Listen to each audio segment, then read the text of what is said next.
The one that got away. Nightingale slumped against a wall. The monster and its summoned minions had torn apart most of the cellar during the fight. The grotesque girl might have cut her to pieces right there if it wasn't for Remy's screams. Just as weak as Nightingale felt, but somehow determined anyway. "Hey! Hey, you!" Remy yelled. The feminine shape snapped violently in Remy's direction, or at least its head did, facing her through the gloom. "You work for the Black Hand, don't you?" "What of it?" The girl in purple turned the rest of the way to face Remy. Remy started walking, dragging a wounded leg along the ground as though she didn't feel the pain. Because I'm Malik's daughter." Nightingale watched in horror as Remy tried negotiating with the monster that had defeated them. Her attention was pulled away from Remy as the Malama spoke in her mind. "I can save your friend." It spoke from within her, sending a sense of vertigo through her. Even so, Nightingale couldn't mistake it. The girl kept talking to Remy. "I don't think so. Malik's daughter would have more sense than to claim that before a personal introduction. She would know I can only obey his personal commands." The monster started walking again, scooping up a twisted iron bar from the rubble to use as a club. "You're lying." "I'm not." Remy started backing up, though she didn't have far to go before she struck the wall on the other side. "It's going to kill her, and when it finishes, it will kill the rest of you." "What do you care?" Nightingale thought, hoping that the Malama could read her mind. Fighting the weariness in her body, she dragged herself to a standing position, but that was all she could manage. "I'm just another host to you." "Fighting me now does not serve your interests. It won't take long. Just a second. You don't have to end up like her. I'll give your body back as soon as I kill it." "Not a chance," Night thought back furious. "You just want my body for yourself. That's all this is." The grotesque girl lifted her arm as she advanced on Remy, preparing for a swing. Nightingale already knew firsthand how devastating her blows could be. Remy whimpered, covering up her face with one wing.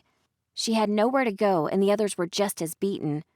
Nightingale watched her friend cower, and she realized that she didn't have a choice. Remy was going to die. "Fine! Do it!" Nightingale yelled. Something changed. A natural strength poured into Nightingale, banishing her pain, her soreness, and all rational thought. Suddenly, Nightingale didn't have to wonder what it might be like to be jerked about like a puppet. The Malama yanked her forward, charging straight at the monster's back. As they drew closer, she saw its shimmering form under her skin and felt a horrible, unnatural agony as something moved. A many-fanged mouth appeared from her flesh, vomiting out inky blackness that congealed in the air in front of her into a whirling storm of sharp teeth. Before the monster that had attacked them could deliver a killing blow to Remy, the Malama's storm of magic and teeth struck it. It tore into the woman's belly with a pair of gaping jaws, ripping into her flesh like she was a spit of roast meat. Blood splattered all around them, and the woman stumbled. She collapsed to the ground in front of Nightingale, looking up with shock. The Malama wasn't finished. It reared back, filling the cellar with a hideous, gurgling scream. Her own body was forgotten now as it surged, large enough to swallow the woman in only a few bites. Nightingale might have let it if she hadn't looked down and seen the woman's face. For once, there was something familiar in those bright green eyes. Fear. "No!" Nightingale stepped back, using her renewed strength. She pulled on the invisible threads connecting her to the monster, restraining it. It roared at her, snapping and straining at the empty air, but never actually hurting her. Nightingale clutched the wall as she pulled, stopping the Malama before it could kill this fallen woman.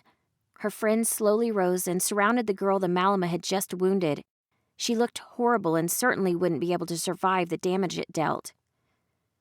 "Night," Rook reached out, but Nightingale flinched. "Stay back. I don't know how much longer I can restrain it."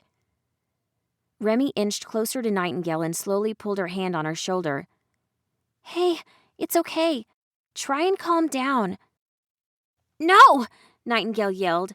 A sudden surge to kill Remy flashed in her mind and she screamed. Then the whole room went dark. When she came to, Nightingale found herself staring up at Remy. Her winged friend helped her stand up. Nightingale didn't feel anything. True to its word, the Malama seemed to have let her go. Or maybe she suppressed it herself. In either case, the creature within her was silent.